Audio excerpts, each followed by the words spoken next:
हरि के बंदे हरि को जप ले, सच्चे धर्म को धारण कर ले, झूठे जग से ध्यान हटा ले, भक्ति भजन में मन को रमा ले, भव से तर ले सुमिरन कर ले, कर एक नाम का पारायण। Swami Narayan Swami Narayan Swami Narayan Swami Narayan Swami Narayan Swami Narayan Swami Narayan Swami Narayan Swami Narayan Swami Narayan Swami Narayan Swami Narayan Swami Narayan Swami Narayan Swami Narayan Swami Narayan. It's a pleasure for all of us that the efforts that have been put up by the temple in terms of Somnath serial is now available to us on DVD. Swaminarayan Bhagwan has changed the lives of numerous individuals around the world. Seeing this DVD or the serial and the charitras of Maharaj, the Nan Santos and the Hari Bhaktos would definitely make a lot of difference in all our lives.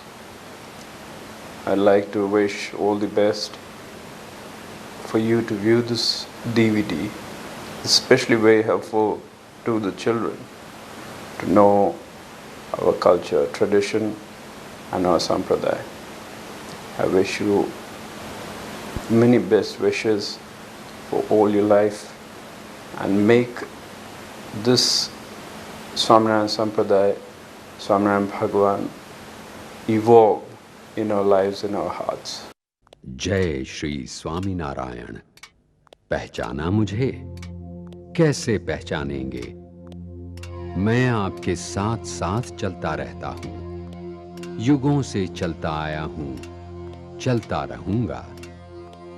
मैं चिरंजीवी हूं, फिर भी मुझे आज तक किसी ने देखा नहीं है। मैं समय हूं, पर मैं आपको मेरा परिचय देने के लिए उपस्थित नहीं हुआ हूं। मैं श्री स्वामीनारायण की पावन गाथा सुनाने आया हूं। कौन थे श्री स्वामीनारायण? कोई युग पुरुष या अलौकिक व्यक्ति? कब पैदा हुए थे श्री स्वामीनारायण? किस धरती पर उन्होंने जन्म लिया था? किस आयु में उन्होंने संसार का त्याग किया था? क्या थी उनकी लीलाएं? अराजकता और अंधश्रद्धा से पीड़ित प्रजा को उन्होंने कैसे धर्म का रास्ता दिखाया? मनुष्य को क्या क्या प्रदान किया?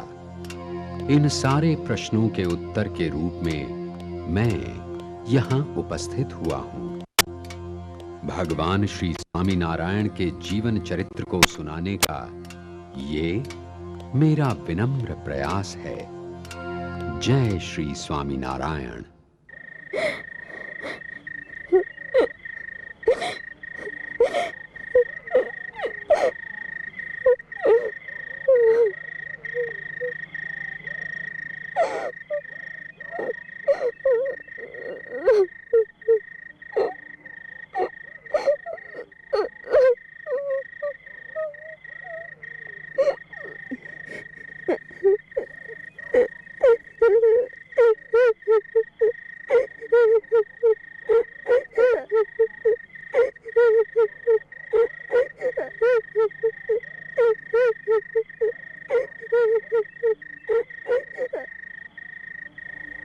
सुनिए,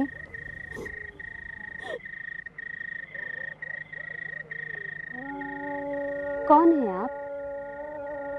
रो क्यों रही हैं?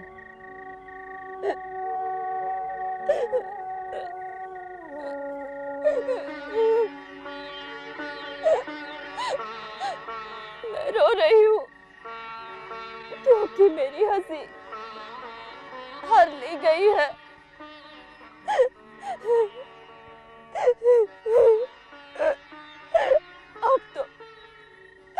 अब तो ये आंसू ही मुझे एहसास दिला रहे हैं कि मैं जीवित हूँ। अब तो ये आंसू ही मेरे अस्तित्व का प्रमाण है। ये मेरा दुर्भाग्य है कि मैं चिरंजीवी हूँ। सृष्टि के सृजनहार का वरदान प्राप्त है मुझे, लेकिन ये वरदान नहीं, श्राप है, श्राप।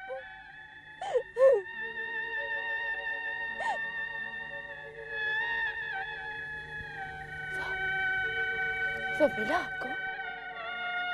वो कौन? किसकी बात कर रही हैं आप? सृष्टि के सृजनहार जी। मैं कब से उसे ढूंढ रही हूँ,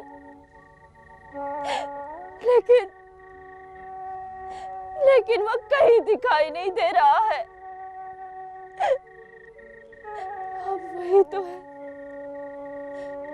जो मेरे आंसू पोंछ सकता है। वही तो है जो मेरा दुख दूर कर सकता है। वही तो है जो मुझे सुख दे सकता है या फिर मृत्यु दे सकता है।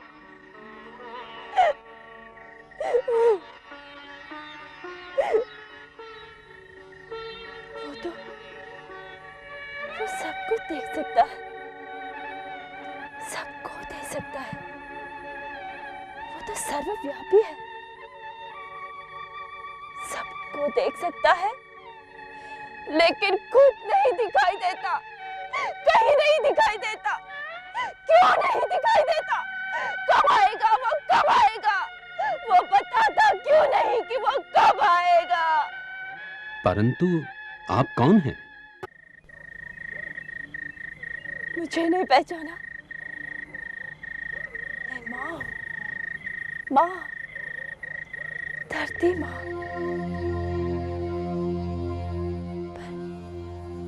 पर तुम दोनों कौन हो? मैं रात्रि हूँ और आप हैं। मैं समय हूँ। समय? तू ही तो है जिसने मेरी आंखों में आंसू भर दिए हैं। तू ही तो है जिसने मेरा सुख चैन छीन लिया है। तू ही तो है जिसकी वजह से ये सब अराजकता फैली हुई है। चला जा यहाँ से, चला जा। तेरे जैसे बुरे समय का एक पल के लिए भी यहाँ रुकना हानिकारक है। चला जा। तू समय नहीं, सर्वनाश है, सर्वनाश। माँ,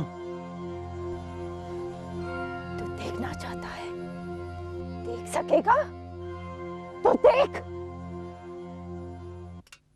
हाँ, कड़वी सच्चाई थी धरती माँ के शब्दों में। मैंने अपना इतना विकृत चेहरा पहले कभी नहीं देखा था। 18वीं सदी के अंतिम वर्ष थे वो। गुजरात में मुगलों का आधिपत्य न रहा था। कई क्षेत्रों में मराठाओं का आधिपत्य था। छोटा सा सैन्य लेकर मराठा सरदार आते थे। गुजरात सौराष्ट्र में यहां वहां घूमते थे, जबरदस्ती से कर वसूल करते थे और लौट जाते थे। गांव वालों के घाव अभी पूरे भरने भी न पाए थे कि दूसरे सरदार अपना सैन्य लेकर आ धमकते थे, कर मांगने लगते थे और न मिलने पर लुटेरे अपनी तलवार का परीक्षण करने किसी निर्दोष का मस्तक एक ही झटके में धड़ से अलग कर देते थे। उन दिनों भी पुलिस वाले और लुटेरों के बीच वर्दी का ही फर्क था। देश भर में अत्याचार और अराजकता का साम्राज्य था। पीड़ित प्रजा फरियाद भी करे तो किससे? प्रभु मंदिरों पर पूंजीपतियों का वर्चस्व था। मंदिरों में श्रीमंत का सत्कार किया जाता था और रंक को दुत्कारा जाता था। पूंजीपति की आंखों के एक इशारे पर मंदिर में देवदासी के नृत्य का आयोजन हो जाता है।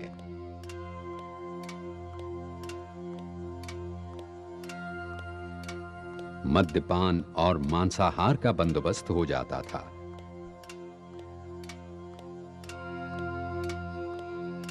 समाज केवल पुरुषों का ही था।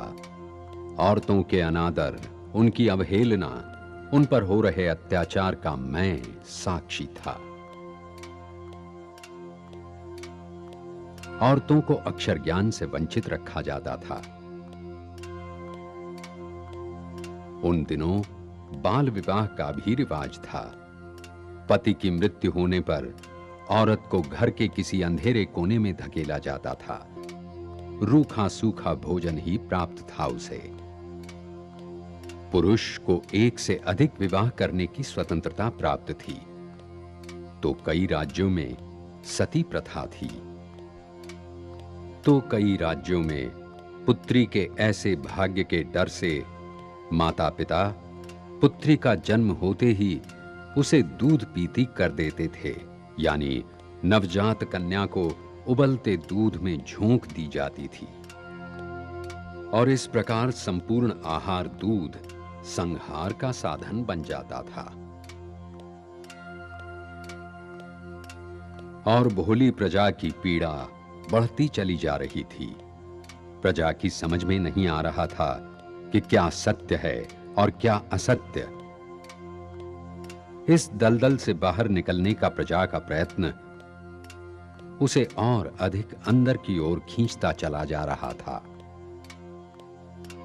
इस कारण जन समुदाय वहम और अंधश्रद्धा की ओर खींचा चला जा रहा था।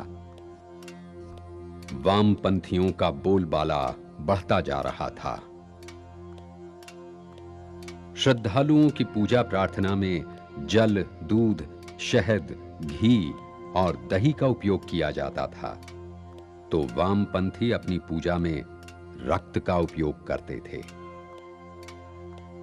और प्रजा त्राहिमाम त्राहिमाम पुकार उठी थी। क्या त्राहिमाम त्राहिमाम की पुकार प्रभु के कानों तक पहुंची ही नहीं? क्या सर्वज्ञ प्रभु प्रजा की अराजकता से अज्ञात हैं? क्या सर्वव्यापी प्रभु प्रजा की पीड़ा देख नहीं सकते? आश्चर्य इस बात का था, समस्या ये थी कि सारे विश्व में ऐसा कोई भी न था जो प्रभु को अपना भूला हुआ वचन याद दिला दे। कोई न कोई तो अवश्य होगा ही, पर वो कहां होगा, कौन होगा?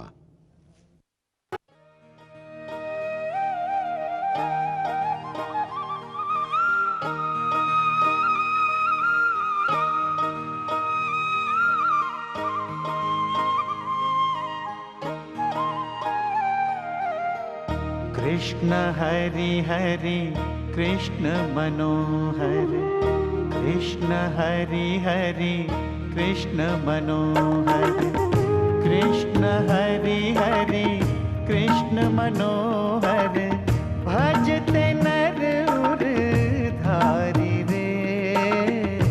कृष्ण हरि हरि कृष्ण मनोहर, कृष्ण हरि हरि कृष्ण मनोहर, भजते नर उर धारी रे। कृष्ण हरि हरि कृष्ण मनोहर।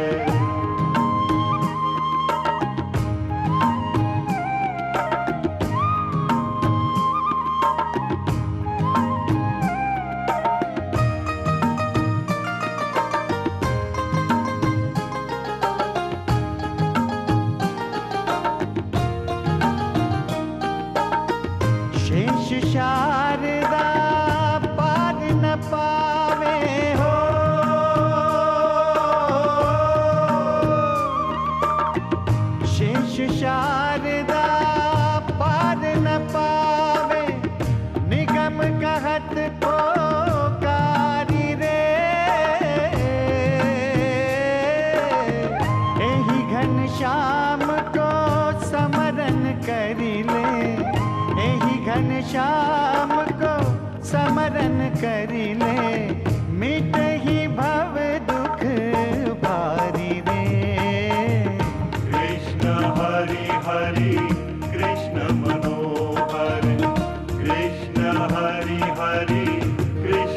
मनोहर सुंदर श्री घन श्याम सदाई हो।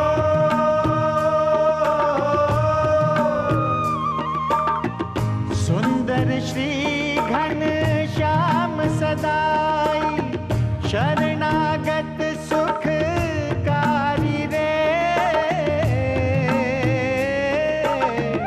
एहि छवि अंतर में धरि ले, एहि छवि अंतर में धरि ले, देत गर्भ दुख तारी रे। कृष्ण हरि हरि कृष्ण मनोहर कृष्ण हरि हरि कृष्ण मनोहर। पधारिए महर्षिगण। बद्रिकाश्रम की इस पवित्र भूमि पर आपका स्वागत है। पधारने का प्रयोजन बताने का कष्ट करे महर्षि। प्रभु प्रागट्य के प्रयोजन की परिस्थिति तो पृथ्वी पर निर्माण हो चुकी है नर नारायण श्री। अर्थात प्रभु, हम 68 तीर्थों की यात्रा करके आए। मन हृदय को कहीं शांति नहीं मिली, मन और अशांत हो गया है। वो भला क्यों? सर्वज्ञ होने पर भी आप हमसे ये सवाल पूछ रहे हैं प्रभु। हम तपोध्यान में लीन थे वत्स। उस तपोध्यान से क्या लाभ जो जन कल्याण न कर सके? उस जल का क्या महत्व जो प्यासे की प्यास न बुझा सके? उस वृक्ष का क्या अर्थ जो तपती धूप में किसी को छांव न दे सके, भूख न मिटा सके? उस भोजन का क्या महत्व? सब कुछ आपके तपोध्यान के प्रकार निरर्थक है। समय आ चुका है प्रभु, पृथ्वी पर धर्म का नाश होता जा रहा है और पाप का साम्राज्य छा रहा है। भक्ति देवी रास्ता भटक गई है और जहां पाप का साम्राज्य हो वहां लूट, अत्याचार, आतंक, हिंसा के अतिरिक्त हो भी क्या सकता है? वैभव ने विलास को जन्म दिया है, संपत्ति ने संताप की वर्षा की है, सत्ता शोषण करने लगी है, दया, माया, दान, सत्य, अहिंसा, धर्म, ये सब निराधार और निराश्रित बन चुके हैं प्रभु। ये देखिए, सावधान! ऋषिवर, प्रणाम ऋषिवर। ध्यान और तपोध्यान के कारण आप सभी ऋषि घमंडी हो गए हैं और इसी घमंड के कारण आप सभी ने मेरे आगमन और मेरी उपस्थिति की अवहेलना की है। अपमान हुआ है मेरा ये। हम रच रहे हो ऐसा विश्व भरा अपमान आप लोगों में पचाने की क्षमता होगी, लेकिन मैं ये अपमान नहीं पचा सकता। आगमन की अवहेलना आप लोगों के लिए शिक्षा पात्र है। मुनिवर, श्राप देता हूं कि आप सारे के सारे घमंडी ऋषि मृत्युलोक में जन्म लेंगे और वही यातना और पीड़ा भोगेंगे जो आज का मनुष्य भोग रहा है। मुनिवर, हम तो जीवन यात्रा की कथनी प्रभु के कानों तक पहुंचाने यहाँ उपस्थित हुए थे। प्रभु को उनका वचन याद दिलाने आए थे। इन प्रयत्नों में हम इतना खो गए थे कि आपके आगमन का हमें पता ही नहीं चला।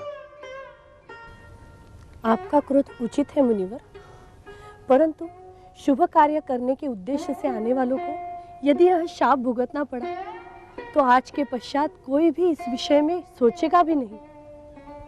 मुनि श्रेष्ठ, हम क्षमा प्रार्थी हैं। ऋषिवर, क्रोध को शांत करें और प्रभु, श्राप का संपूर्ण निवारण तो असंभव है प्रभु। ये श्राप तो भुगतना ही होगा। अपराध चाहे अनजाने में ही किया गया हो, अपराध तो अपराध होता है। परंतु प्रभु, एक निर्धारित समय पर अवतार धारण करेंगे और संपूर्ण प्रजा के साथ साथ इन सबको भी यातना और पीड़ा से मुक्त करेंगे। तभी इन सब का उद्धार होगा और ये श्राप मुक्त होंगे। अब क्या होगा प्रभु? चिंता न करे ऋषिगण, श्राप में हमेशा शुभ संकेत समाया हुआ होता है। ये श्राप अवतार धारण करने के लिए निमित्त सिद्ध होगा। दुर्वासा मुनि का आगमन भी आप लोगों के आगमन की तरह पूर्व योजित था। मनुष्यावतार धारण करने का समय अब आ गया है। कब प्रभु?